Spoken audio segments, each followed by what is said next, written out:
Hello बच्चों, आपका स्वागत है एक और नए वीडियो में। आज हम 12th के बायोलॉजी के चैप्टर 2 करने वाले हैं। चैप्टर 2 में जितने भी इम्पोर्टेंट क्वेश्चन बने हैं उसे देखेंगे। आज वीडियो थोड़ा लंबा होने वाला है क्योंकि इसमें लगभग 200 क्वेश्चनों को संकलित किया गया है। वीडियो 2 पार्ट में आएगा। आज हम पार्ट 1 में 100 क्वेश्चन को देखेंगे और 100 क्वेश्चन में जो इम्पोर्टेंट क्वेश्चन है उसी प्रकार के क्वेश्चन को संकलित किए हैं आपके लिए। आप इस वीडियो के दोनों पार्ट को देखिएगा और अच्छी तरह से एंजॉय कीजिएगा और देखिएगा कि जो आपके क्वेश्चन है किस प्रकार के क्वेश्चन आप बोर्ड एग्ज़ाम में देख सकते हैं, उसी प्रकार के क्वेश्चन यहाँ मिलेगा आपको।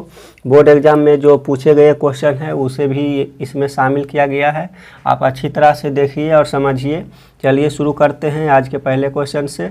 हाँ, एक बात और, अगर चैनल पर आप नए हैं तो चैनल को सब्सक्राइब करके बेल आइकन दबा दीजिए ताकि आपको वीडियो का नोटिफिकेशन मिल सके। और आप इसी प्रकार के वीडियो देखना चाहते हैं तो वीडियो के प्लेलिस्ट में जाकर देख सकते हैं। आपके सभी सब्जेक्ट के वीडियो इस पर मिल जाएंगे। वो आर्ट्स हो या फिर साइंस, दोनों ही स्ट्रीम के वीडियो डाले गए हैं। आपको जो 12th की हिंदी है उसके जो गद्य खंड है उसके सभी चैप्टर वाइज MCQ डाल दिए गए हैं। अब धीरे धीरे सभी सब्जेक्ट के MCQ डालेंगे। तो चलिए शुरू करते हैं आज के पहले क्वेश्चन से। पहला क्वेश्चन में पूछा है कि हवा के द्वारा परागित होने वाले फूल को कहते हैं। हवा के द्वारा परागित होने वाले फूल को कहते हैं। ऑप्शन देख लेते हैं। ऑप्शन नीचे दिया हुआ है। ऑप्शन ए है कीट परागित, ऑप्शन बी है वायु परागित, ऑप्शन सी है हवा परागित, ऑप्शन डी है इनमें से कोई नहीं। तो जो परागन है, हवा द्वारा परागन होता है, उस परागन को हम क्या कहते हैं? तो एक का सही उत्तर हो जाएगा ऑप्शन बी, वायु परागन उसे बोला जाता है। अगला क्वेश्चन है क्वेश्चन नंबर 2। इसमें पूछा है कि अनुन्मील्य पुष्प निश्चित रूप से होते हैं।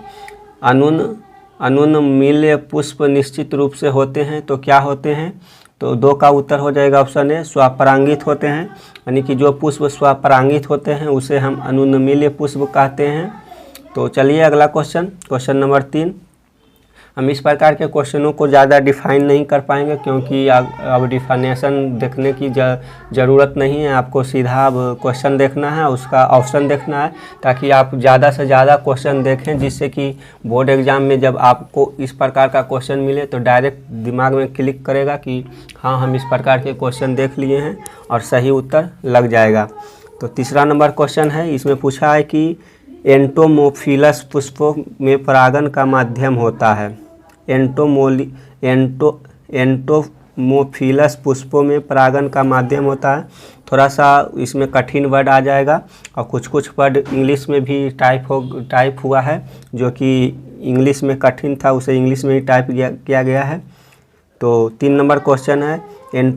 एंटोमोफिलस पुष्पों में परागन का माध्यम होता है। तो परागन का माध्यम क्या होता है? चींटी होता है, कीट होता है, पक्षी होता है या फिर हवा होता है? तो 3 का सही उत्तर हो जाएगा ऑप्शन बी, कीट द्वारा होता है। जो परागन की माध्यम है, अलग अलग जंतु और जीवों से परागन होने के कारण जो पुष्प होता है उसका नाम भी अलग हो जाता है और परागन के जो नाम होते हैं वो भी अलग हो जाते हैं। अगला क्वेश्चन नंबर 4। क्वेश्चन नंबर 4 में पूछा है कि नारियल में तरल एवं गूदेदार पदार्थ क्या होता है?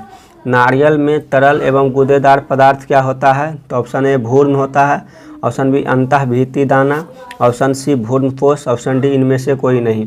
तो नारियल में जो तरल एवं गूदेदार पदार्थ होते हैं वो क्या होते हैं? तो 4 का सही उत्तर हो जाएगा ऑप्शन सी, भ्रूणपोष होते हैं। अगला क्वेश्चन है क्वेश्चन नंबर 5। इसमें पूछा है कि मनुष्य की प्राथमिक शुक्राणु कोशिकाओं में ऑटोसोम की संख्या होती है। मनुष्य की प्राथमिक शुक्राणु कोशिका में, जिसे प्राइमरी स्पर्मोसाइट्स बोलते हैं, उसमें ऑटोसोम की संख्या कितना होती है? तो 5 का जो उत्तर हो जाएगा ऑप्शन ए हो जाएगा, 44 होता है। और बाकी जो 2 होते हैं वो होते हैं उसको बोला जाता है सेक्स गुणसूत्र, और 44 होते हैं प्राइमरी गुणसूत्र। तो टोटल मिला के हो जाते हैं 46, जो कि 23 जोड़ा गुणसूत्र पाए जाते हैं मनुष्य में।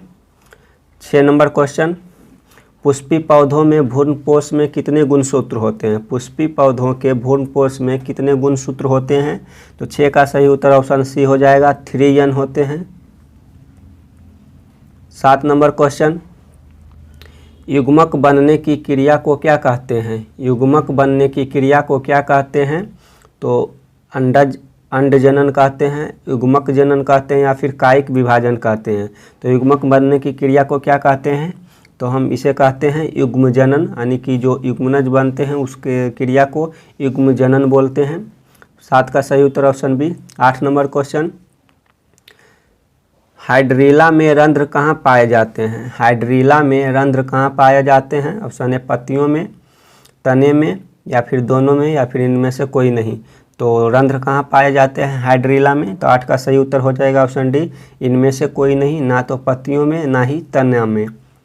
8 नंबर क्वेश्चन का सही उत्तर हो जाएगा ऑप्शन डी। 9 नंबर क्वेश्चन, परागन का बाह्य चोल बना होता है। पराग कण का जो बाह्य जैसे ये परागन हो गया, परागन के बाहरी कवच किस चीज़ की बनी होती है?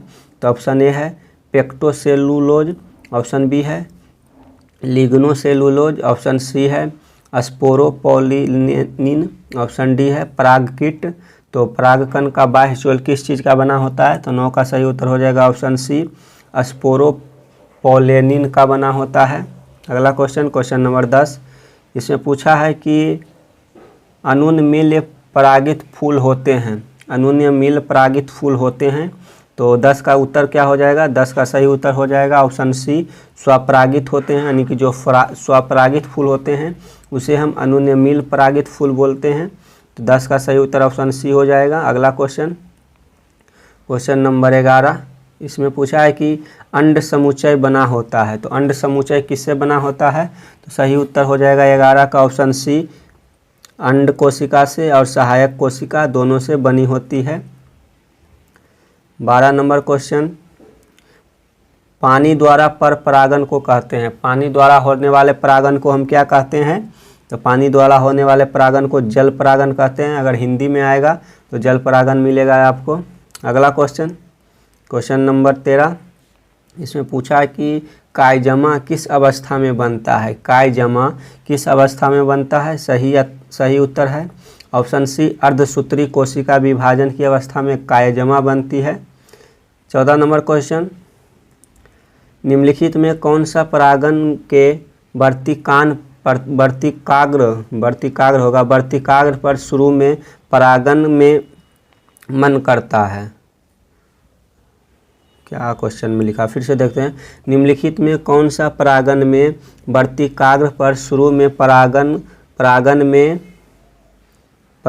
में मन करता है? मन नहीं होगा, यहाँ कुछ और होगा। निम्नलिखित में कौन सा परागन के वर्तिकाग्र पर शुरू में परागन में प्रवेश करता है? जो कि कौन सा धातु पाया जाता है? तो 14 का जो उत्तर हो जाएगा, सही उत्तर हो जाएगा ऑप्शन बी, कैल्शियम के आयन पाए जाते हैं वर्तिकाग्र के जो ऊपरी हिस्सा होते हैं परागन के प्रवेश करते समय, उसमें कैल्शियम पाया जाता है। तो 14 का सही उत्तर हो जाएगा ऑप्शन सी। 15 नंबर क्वेश्चन, परागकण में मौजूद ऑक्सीजन किसकी वृद्धि में मदद करता है? परागन में मौजूद ऑक्सीजन किसकी वृद्धि में मदद करता है? तो सही उत्तर हो जाएगा ऑप्शन ए, परागनली एवं अंडाशय के वृद्धि में मदद करता है। 16 नंबर क्वेश्चन, परागकोश संबंधित है। तो परागकोश किससे संबंधित है? तो परागकोश ऑप्शन सी, पुष्पकलिका के खुलने से संबंधित है।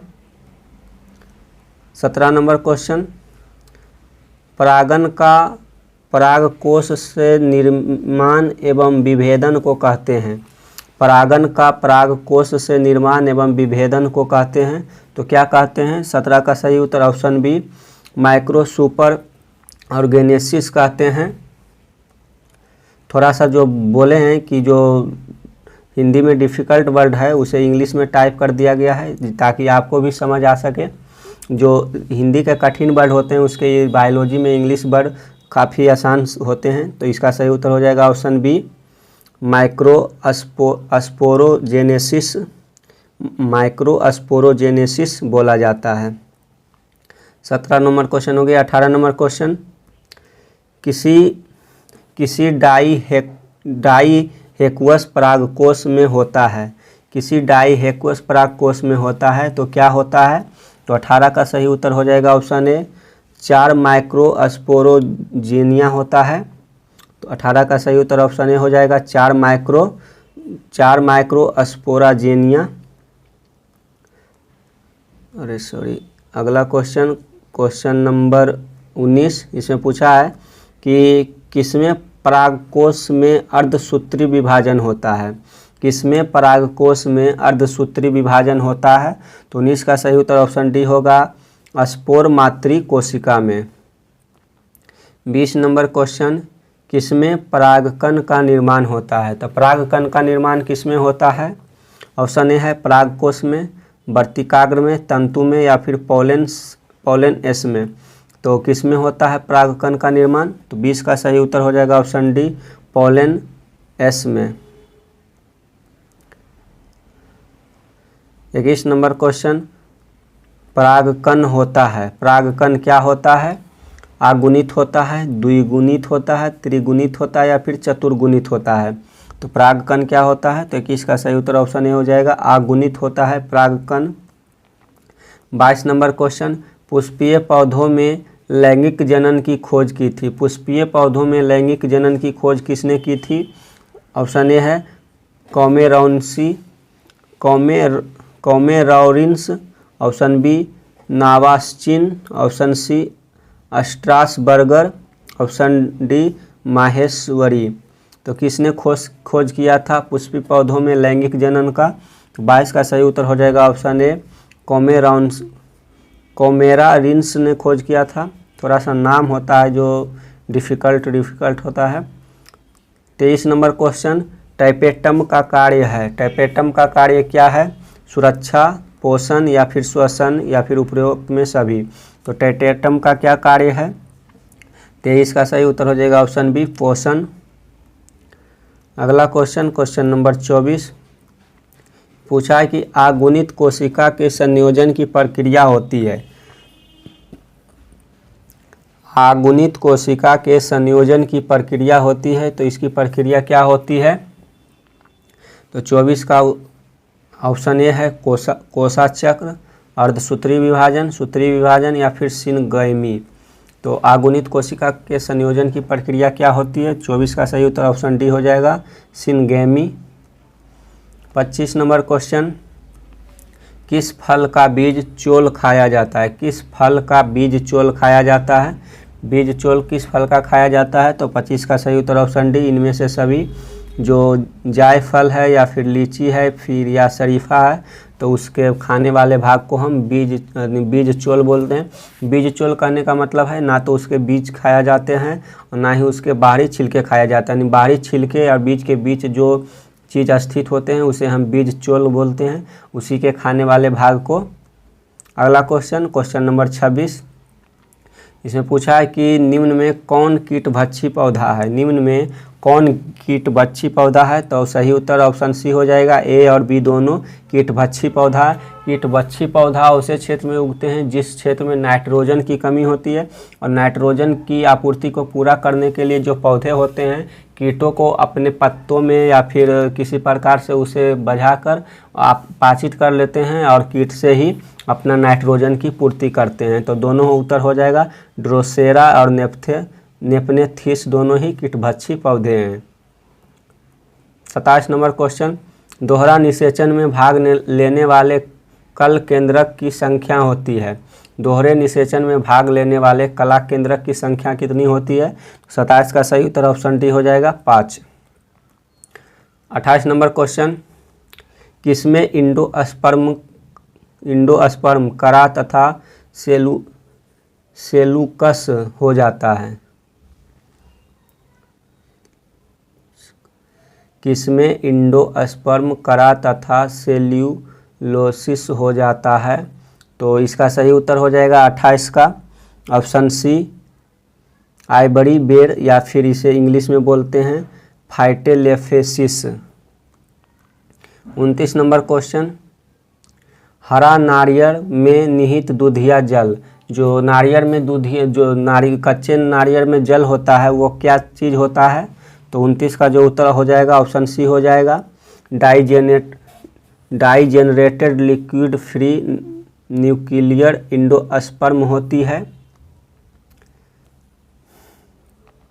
30 नंबर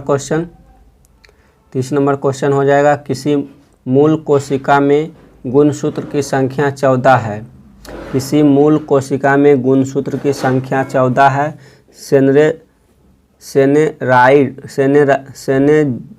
क्या लिखा हुआ है, सेनेजिट्स की इसकी संख्या क्या होती है? सेनेजिट्स में इसकी संख्या क्या होती है? तो किसी मूल कोशिका में गुणसूत्र की संख्या 14 है, सेनेजिट्स में इनकी संख्या कितनी होती है? तो 30 का जो उत्तर हो जाएगा, सही उत्तर ऑप्शन सी हो जाएगा, 7 होती है। अगला क्वेश्चन नंबर 31, इसमें पूछा है कि मक्का में प्रोटीन युक्त इंडोस्पर्म को कहते हैं। मक्का में प्रोटीन युक्त इंडोस्पर्म को क्या कहते हैं?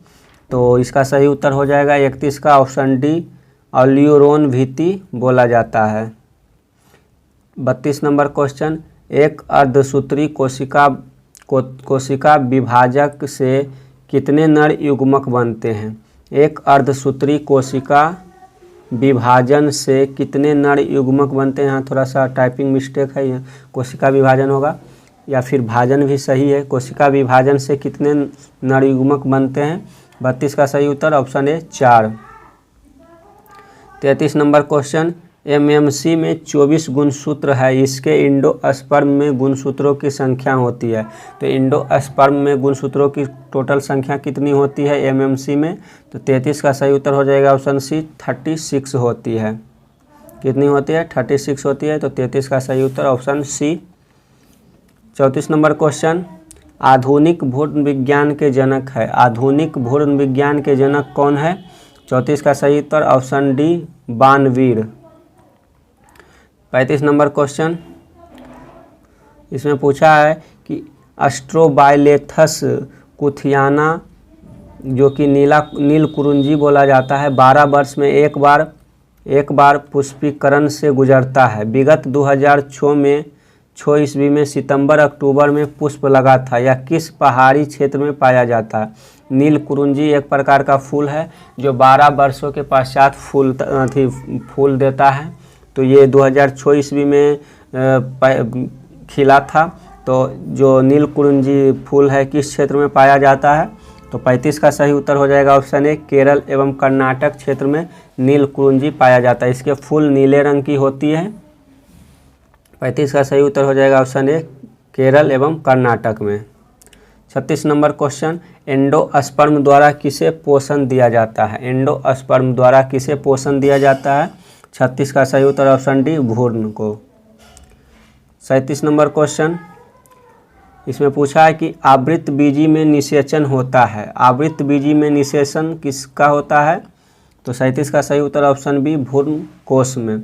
जो आवृतबीजी होते पौधे होते हैं आवृतबीजी, उसमें निषेचन होता है भ्रूण कोश में।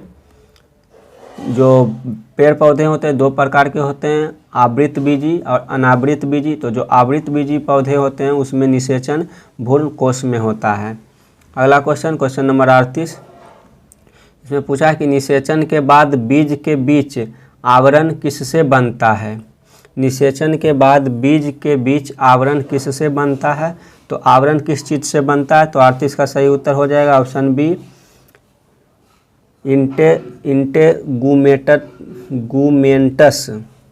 इंटेगुमेंटस से बनता है निषेचन के बाद आवरण। थोड़ा सा इंग्लिश में उच्चारण में दिक्कत होता है हमें। तो अगला क्वेश्चन देख लेते हैं। 39 नंबर क्वेश्चन, इसमें पूछा है कि निम्नलिखित में कौन निषेचन के लिए आवश्यक है? निम्नलिखित में कौन निषेचन के लिए आवश्यक है? ऑप्शन ए, कोरोला, ओबिल्यू या फिर सेलेक्स या फिर फल। तो निषेचन के लिए कौन से आवश्यक है? तो 39 का सही उत्तर हो जाएगा ऑप्शन बी, ओबेल्ये। 40 नंबर क्वेश्चन, एम्ब्रियो एस में प्रवेश करते समय पराग नलिका में होते हैं। तो जब एम्ब्रियो में प्रवेश करता है परागकण, तो पराग नलिका में क्या होता है? तो 40 का जो उत्तर हो जाएगा ऑप्शन ए हो जाएगा, 2 नर युग्मक होते हैं। 41 नंबर क्वेश्चन, बोहरा निषेचन में संयोजन होता है। तो बोहरा निषेचन में संयोजन किस चीज़ का होता है? तो 41 का सही उत्तर ऑप्शन डी, एक नर युग्म का एग के साथ तथा दूसरे नर युग्म का द्वितीयक केंद्रक के साथ निषेचन होता है दोहरे निषेचन में। यहाँ दोहरे निषेचन है, यहाँ तो बोहरा निषेचन लिखा गया है, इसे कर लीजिएगा सही, दोहरा निषेचन। तो 41 का सही उत्तर हो जाएगा ऑप्शन डी। अगला क्वेश्चन, क्वेश्चन नंबर 42, इसमें भी पूछा है कि दोहरा निषेचन किसकी विशेषता है। दोहरा है या फिर बोहरा है, जो भी हो देख लीजिएगा किताब में, अगर नहीं समझ में आएगा जिसे हम देख के आपको कमेंट बॉक्स में पिन कर देंगे। तो बोहरा निषेचन किसकी विशेषता है। ऑप्शन ए है द्विबीजपत्री एवं एक बीजपत्री, ऑप्शन बी सभी अनावृत बीजी का, ऑप्शन सी फेनरोगेम्स का, ऑप्शन डी स्पर्मटोफाइटस कॉम का।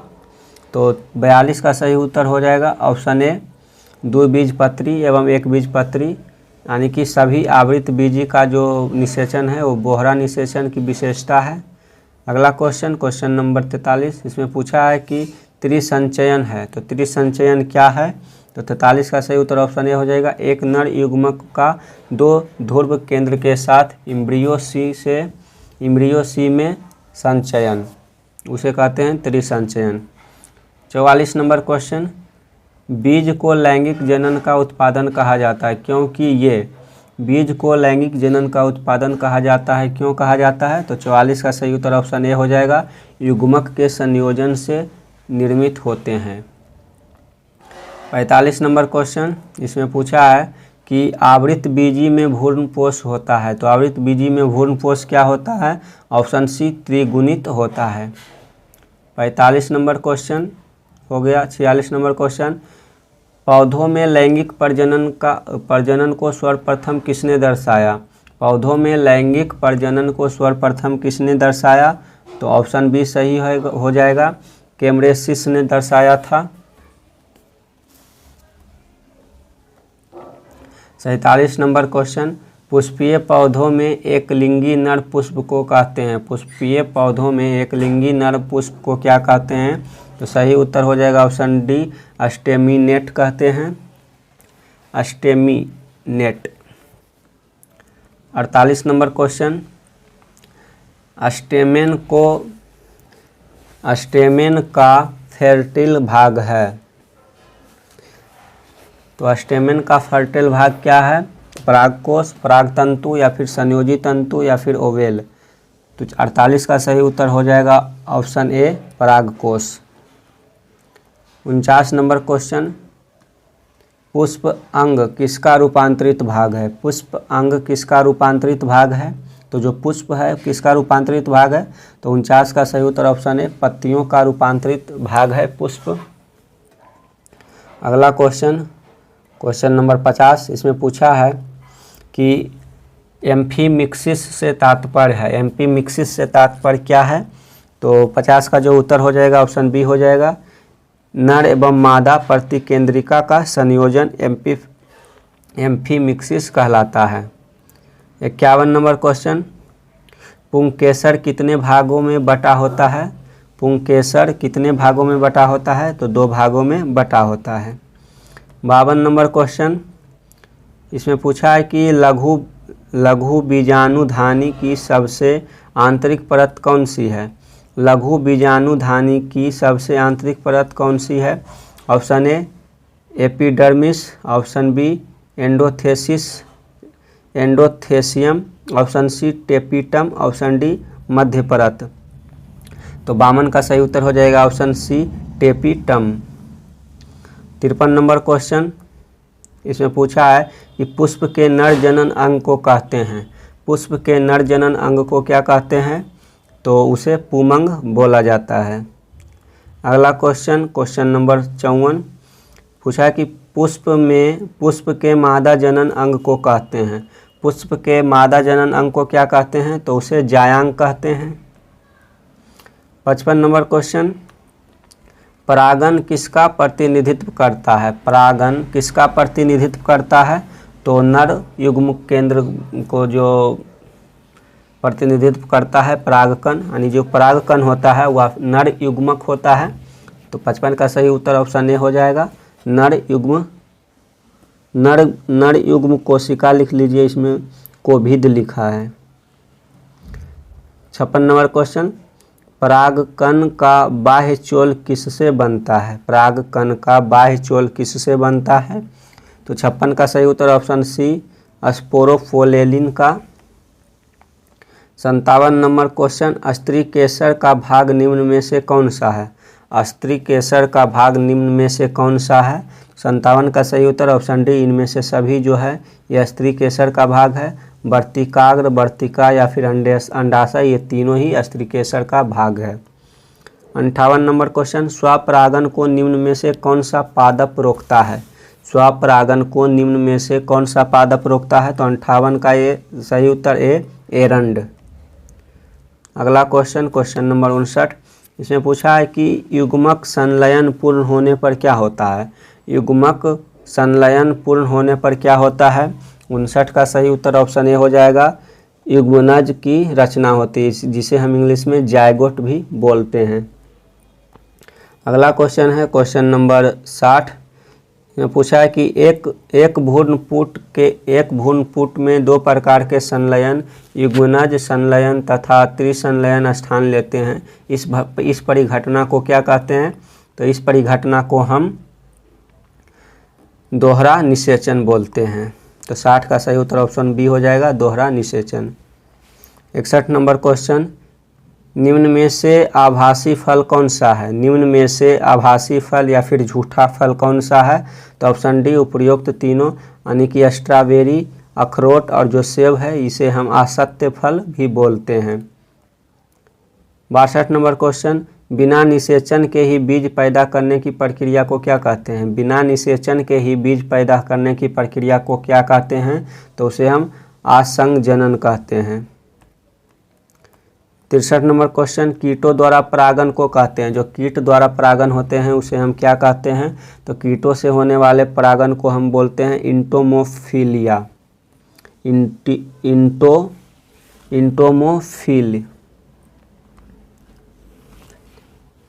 इंटोमोफिली बोलते हैं। तो 64 नंबर क्वेश्चन है, इसमें पूछा गया है कि एक पुष्पी पादप में नर जनन अंग इकाई को कहते हैं।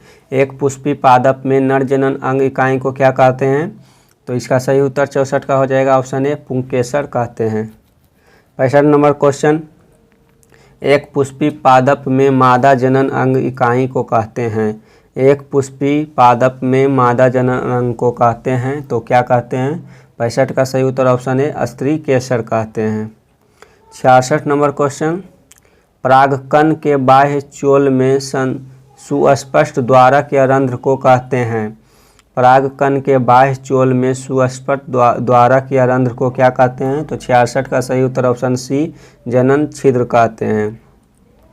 67 नंबर क्वेश्चन, जब एक परागकोश अपरिपक्व होता है तब घने सुसंबद्ध सजातीय कोशिकाओं का संबंध होता है, जिसे कहते हैं, उसे क्या कहते हैं? 67 का सही उत्तर ऑप्शन ए, बीजाणु जनन ऊतक बोलते हैं। 68 नंबर क्वेश्चन, परागकोश एक 4 कोशिकीय संरचना होती है जिसमें 4 कोनों पर क्या समाहित होता है? परागकोश एक 4 कोशिकीय संरचना होती है जिसमें चारों कोनों पर क्या समाहित होता है? तो इसका सही उत्तर हो जाएगा ऑप्शन ए, लघु बीजाणुधानी संलग्न होता है। 69 नंबर क्वेश्चन, निम्नलिखित में जलीय घास कौन सी है? निम्नलिखित में जलीय घास कौन सी है? तो 69 का सही उत्तर ऑप्शन सी, जोस्टेरा जो है एक जलीय घास है। अगला क्वेश्चन, क्वेश्चन नंबर 70, इसमें पूछा है कि निम्नलिखित में कौन सा नर पुष्प का भाग है? निम्नलिखित में कौन सा नर पुष्प का भाग है? तो 70 का सही उत्तर हो जाएगा ऑप्शन बी, पुमंग। 71 नंबर क्वेश्चन, 71 नंबर क्वेश्चन में पूछा है कि मादा पुष्प का निम्नलिखित में कौन सा भाग है? मादा पुष्प का निम्नलिखित में से कौन सा भाग है? तो 71 का सही उत्तर हो जाएगा ऑप्शन ए, जायांग। 72 नंबर क्वेश्चन, पराग थैले किन में पाए जाते हैं? पराग थैले किन में पाए जाते हैं? तो पराग थैले किन में पाए जाते हैं? तो पराग कोश में पाए जाते हैं। 73 नंबर क्वेश्चन, एनाटॉपस बीजांड होता है। एनाटॉपस बीजांड क्या होता है? तो 73 का सही उत्तर हो जाएगा ऑप्शन बी, उल्टा होता है। अगला क्वेश्चन क्वेश्चन नंबर 74, इसमें पूछा गया है कि कुछ पुष्पों के परागकोश एवं वर्तिकाग्र के बीच कुछ प्राकृतिक रोग होते हैं जिनके कारण परागकण मुश्किल से होता है या होता ही नहीं, उन्हें क्या कहते हैं? तो इस घटना को क्या कहा जाता है? हर्कोगैमी बोला जाता है। 75 नंबर क्वेश्चन, भ्रूणपोष की उत्पत्ति किससे होता है? भ्रूणपोष की उत्पत्ति किससे होता है? तो गुरु बीजाणु से होता है। 76 नंबर क्वेश्चन, माइकोस्पोरेंजियम की आंतरिक भित्ति जो पोषक होती है उसे क्या कहते हैं? माइक्रोस्पोरेंजियम की आंतरिक भित्ति को पोषक होती है उसे क्या कहते हैं? तो 76 का सही उत्तर ऑप्शन सी, टैपीटम कहते हैं। 77 नंबर क्वेश्चन, सेलम में किसके द्वारा परागन होता है? सेलम में किसके द्वारा परागन होता है? तो सेलम में परागन होने की घटना किसके द्वारा होती है? तो 77 का सही उत्तर ऑप्शन ए, चमगादड़ द्वारा होती है। 78 नंबर क्वेश्चन, इनमें कौन द्विगुणित है? निम्न में कौन द्विगुणित है? तो 78 का सही उत्तर ऑप्शन सी, द्वितीयक केंद्रक।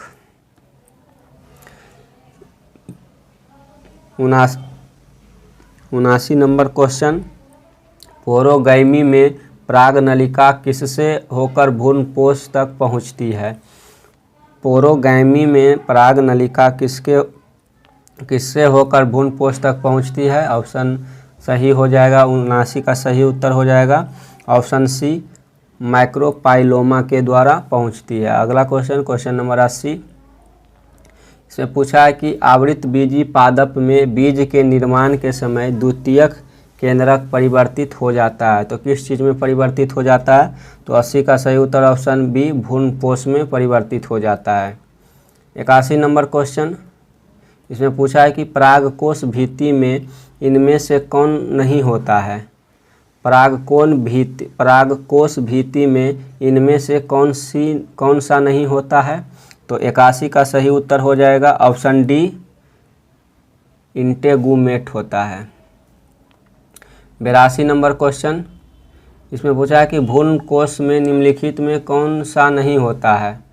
भ्रूणकोश में निम्नलिखित में कौन सा नहीं होता है? तो 82 का सही उत्तर ऑप्शन सी, गुरु बीजाणु जनन कोशिका नहीं होता है।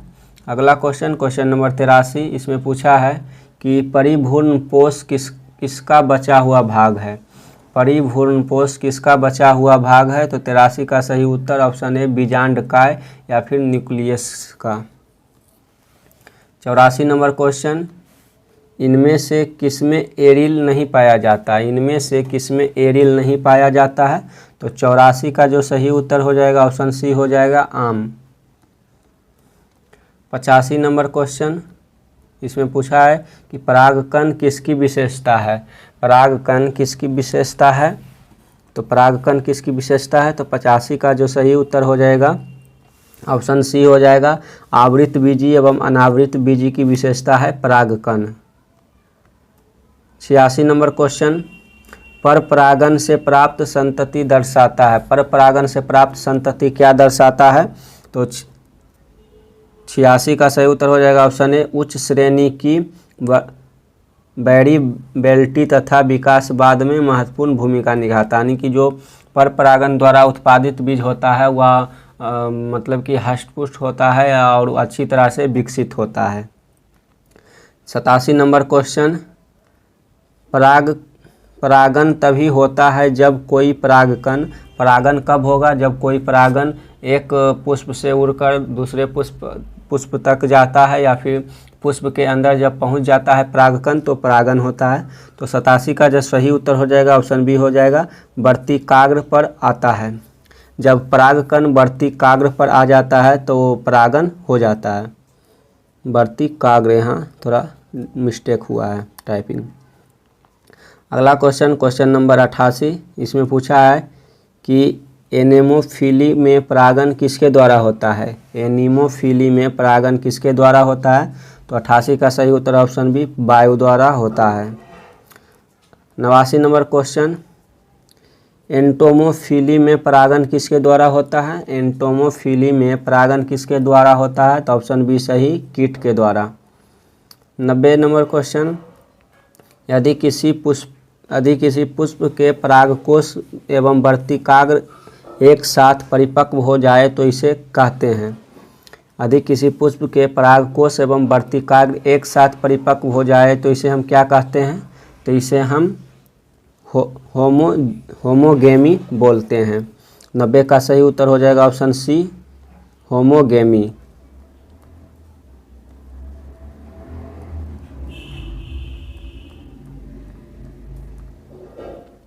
होमोगेमी बोलते हैं। अगला क्वेश्चन नंबर 91, इसमें पूछा है कि पर परागण लाभदायक है क्योंकि इसके परिणाम है। पर परागण क्यों लाभदायक है, तो पर परागण इसलिए लाभदायक है क्योंकि श्रेष्ठ संतति उत्पन्न होती है, यानी कि अच्छे बीजों की प्राप्ति होती है। 14 इसमें नहीं होगा। अगला क्वेश्चन नंबर 92, परागकण का उसी पौधे के दूसरे पुष्प के वर्तिकाग्र पर जाना होने को कहते हैं।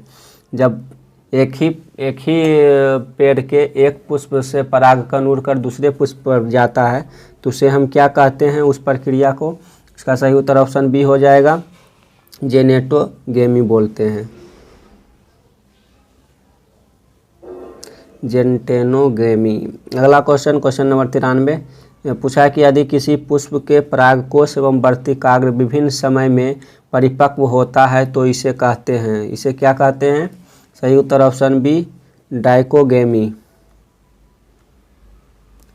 94 नंबर क्वेश्चन, एक ही पुष्प के मादा जनन अंग का परागकोश से पहले परिपक्व होने की अवस्था को कहते हैं। एक ही पुष्प के मादा जनन अंग का परागकोश से पहले परिपक्व होने की अवस्था को क्या कहते हैं। 94 का सही उत्तर ऑप्शन ए, प्रोटोगेमी बोलते हैं। यहाँ गेमी हो जाएगा, यम हो जाएगा। अगला क्वेश्चन नंबर 95, इसमें पूछा है कि किसी पर परागण का विशिष्ट उदाहरण है। किसी पर परागण का विशिष्ट उदाहरण क्या है। सही उत्तर ऑप्शन डी, मक्का। 96 नंबर क्वेश्चन, परागण में लीवर मैकेनिज्म किस में पाया जाता है। परागण में लीवर मैकेनिज्म किस में पाया जाता है, तो 96 का सही उत्तर ऑप्शन डी हो जाएगा, साल्विया में पाया जाता है। 96 नंबर क्वेश्चन हो गया। 97 नंबर क्वेश्चन कि परागकण सभी पुष्प अंगों के एब्सेशन को उकसाता है, अपवाद स्वरूप क्या है। तो अपवाद स्वरूप किसे नहीं उकसाता है, सभी अंगों के एब्सेशन को, यानी कि जो उसकी सेंसिटिविटी है उसे उकसाता है, लेकिन अपवाद स्वरूप किसे नहीं उकसाता है। तो 97 का सही उत्तर ऑप्शन बी, पिस्टिल को नहीं उकसाता है। अगला क्वेश्चन नंबर 98, इसमें पूछा है कि स्वपरागण के लिए एक पुष्प का होना चाहिए। स्वपरागण के लिए एक पुष्प को क्या होना चाहिए, तो उसे द्विलिंगी होना चाहिए। तो 98 का सही उत्तर ऑप्शन डी, द्विलिंगी, यानी कि एक ही पुष्प में नर और मादा दोनों होना चाहिए। 99 नंबर क्वेश्चन, परागकोश क्या दर्शाता है। परागकोश क्या दर्शाता है, तो ऑप्शन ए सही, स्पोरोगेनियम दर्शाता है परागकोश, स्पोरोगोनियम। 100 नंबर क्वेश्चन है कि विकासशील परागण को पोषण किससे मिलता है। विकासशील परागकण को पोषण किससे मिलता है। ऑप्शन ए है टेप्टम, ऑप्शन बी है इंडोथेसिसम मध्य स्तर, या फिर एसएमसी से। तो विकासशील परागण को पोषण किससे मिलता है। 100 का सही उत्तर ऑप्शन ए हो गया, टेप्टम से। तो आज हम 100 क्वेश्चन कर लिए हैं। इसके पार्ट 2 में फिर जो बाकी का क्वेश्चन है उसे देखेंगे और इसी प्रकार से समझेंगे। तो आज के वीडियो में इतना ही। पार्ट 2 जल्द ही आएगा और उसे आप देख लीजिएगा। इसमें जो ट्वेल्थ के अन्य सब्जेक्ट के चैप्टर वाइज MCQ है, वो भी आपको प्लेलिस्ट में मिल जाएगा। तो उसे जाइए और देखिए कि आपकी तैयारी किस प्रकार की है, आपको कितनी तैयारी और करने की ज़रूरत है। तो आज के वीडियो में इतना ही, मिलते हैं इसके अगले पार्ट में। तब तक के लिए धन्यवाद, शुक्रिया।